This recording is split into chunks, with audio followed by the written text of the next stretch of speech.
Ketika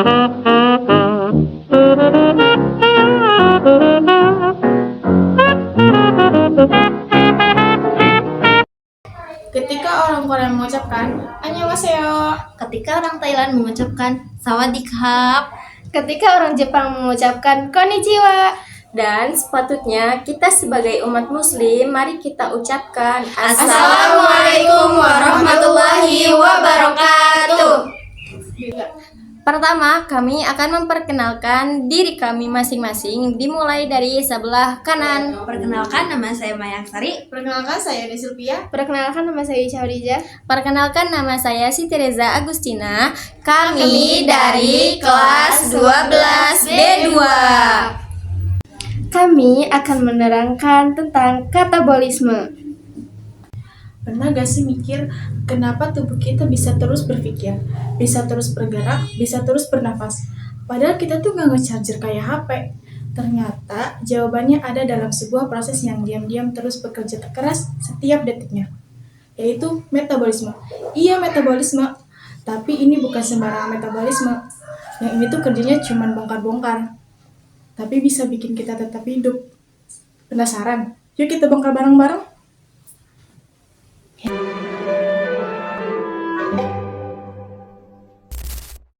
Kalau kita ngomongin metabolisme, hal pertama yang kita pahami adalah bahwa semua makhluk hidup itu sebenarnya terus-terusan sibuk. Bukan sibuk main, bukan juga sibuk meeting, tapi sibuk ngejalanin reaksi kimia di dalam tubuhnya. Reaksi yang gak kelihatan, tapi jadi dasar semua aktivitas hidup.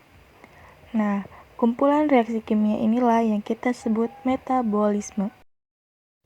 Nah, metabolisme itu sebenarnya terbagi jadi dua jalur besar, kayak jalan tol yang satu arah ke kanan, yang satu arahnya ke kiri. Yang satu namanya katabolisme, dan yang satu adalah anabolisme.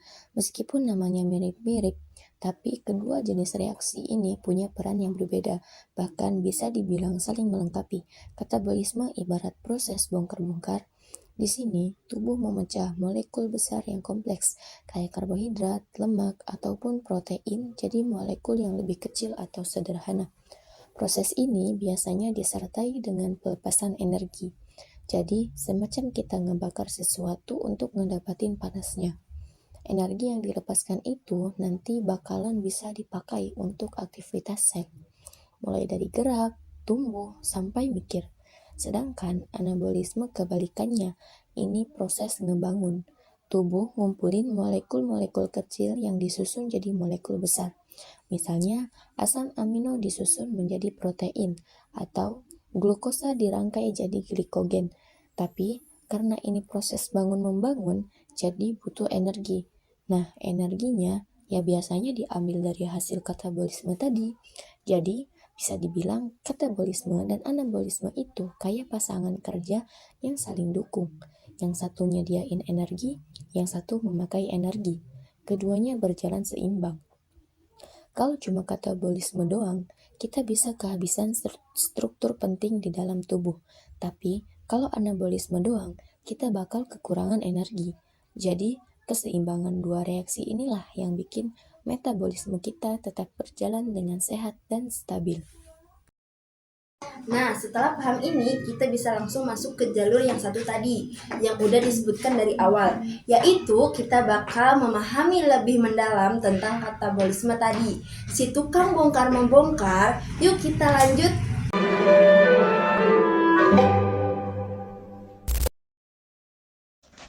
Tadi kita udah bahas katabolisme itu proses bongkar-membongkar, molekul besar jadi yang kecil. Nah, sekarang kita masuk ke detailnya. Gimana sih sebenarnya katabolisme bekerja? Dan kenapa proses ini itu penting banget untuk makhluk hidup?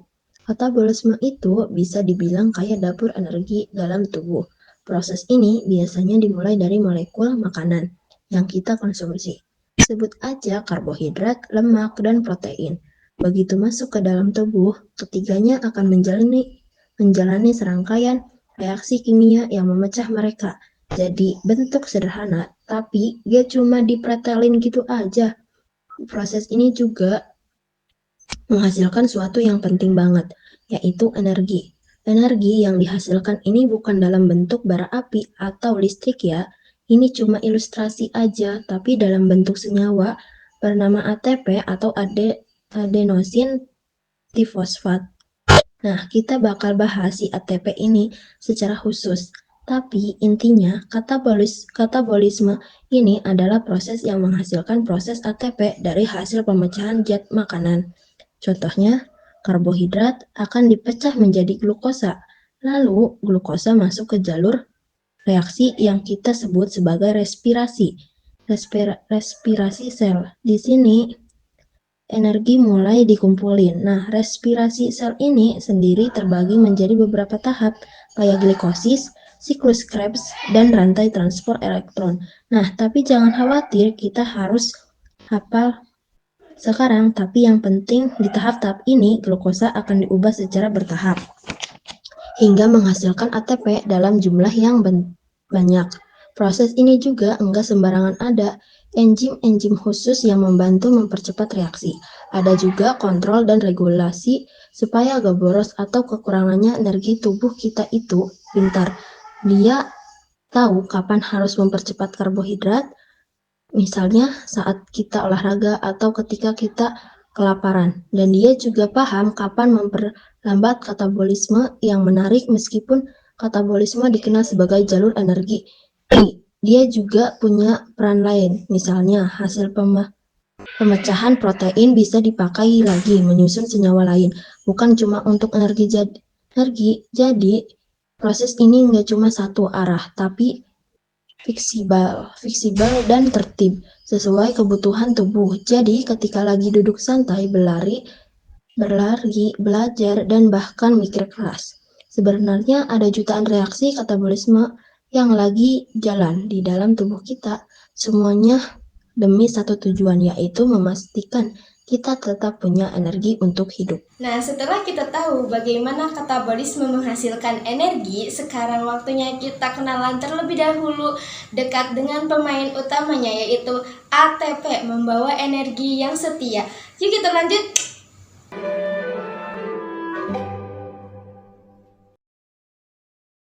Nah, dari tadi kita omongin sel energi dan energi. Tapi bentuk energi kayak apa sih? Apa yang bikin tubuh kita bergerak, bisa berpikir, dan bertahan hidup? Jawabannya ATP, singkatan dari adenosin trifosfat. Ini bukanlah superhero, tapi bisa dibilang dialah pahlawan kecil di balik semua sel kita. ATP itu unik, dia adalah molekul kecil yang kaya energi, tapi bentuknya stabil dan bisa dipakai kapan aja. Bayangin, kayak baterai portable yang selalu diambil kapan aja kita butuhkan tenaga.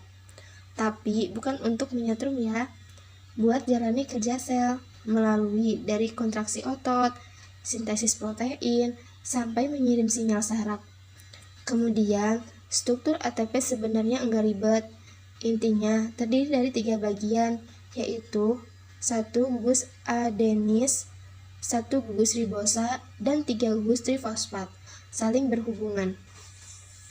Nah, di antara gugus fosfat ini ada ikatan kimia yang berenergi tinggi. Begitu salah satu ikatan terputus, biasanya dari ATP menjadi ADP.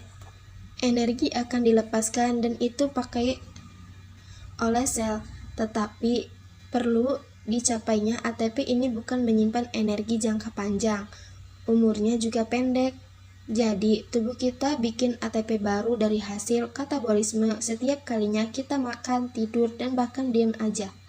Tubuh kita lagi bekerja keras, nge-rescale ATP terus-menerus. Bahkan setiap kali sel tubuh bisa menghasilkan sekitar beratus-ratus juta ATP per detik. Gila ya? Dan yang kerennya, ATP ini juga bisa dibilang senyawa perantara. Artinya, dia yang menjadi penghubung antara pembongkaran katabolisme dan proses pembangunan anabolisme. Jadi, energi katabolisme disimpan dulu dalam bentuk ATP, lalu bentuk ATP itu dipakai buat bangun struktur lewat reaksi anabolisme. Kalau diibaratkan, katabolisme itu kayak dapur yang memasak, dan kalau anabolisme itu kayak ruang kerja yang butuh makanan. Dan ATP adalah si kurir yang membawa makanan ke ruang kerja. Jadi, kalau dibayangkan, peran ATP itu sangat penting banget untuk tubuh kita. Mulai sekarang, kalau kalian ngerasa hidup atau sekedar cuma bisa berkedip, ingat aja, ada ATP yang diam-diam kerja buat kamu di balik layar. Semua itu dimulai dari metabolisme, khususnya katabolisme yang udah kita bahas tadi.